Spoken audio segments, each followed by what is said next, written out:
Ինչպես պատրաստել արագ եւ օգտակար ջաշ,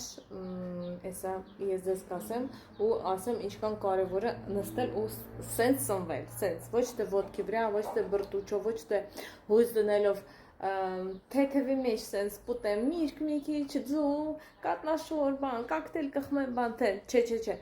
պետք է անպայման բալանսավորված ու լիարժեք սնվենք,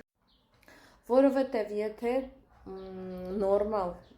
չենք ստանում հանքանյութեր, սպիտակուցներ, վիտամիններ, նորմալ չենք սնվում,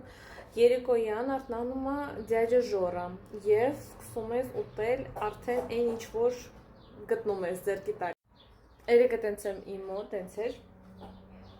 վերջում այնքան լավաշ ու պանիր կերա, հետո քաղցր կերա ու այսօր իմ քաշը բարձացել է 700 գրամ։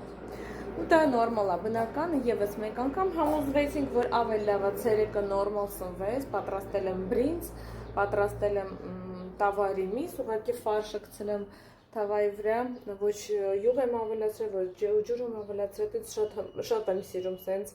պատրաստած տավարի միս, եւ սպանաղով աղցան, այսինքն դա աղցան չէ, ուղղակի սպանաղ եմ կտրտել, որովհետեւ ուրիշ տարբերակ ու ժամանակ չունեմ, բայց սենց պետք է ջաշ ուտեմ, թե չէ իրիկունը լավ չի լինի։ Դուք էլ կարգավորեք ձեր սննդակարգը մեզ հետ, մասնակցեք մեր մարաթոնում, որտեղ դուք կգտնեք շատ լավ գաղափարներ, ինչպես կարելի է արագ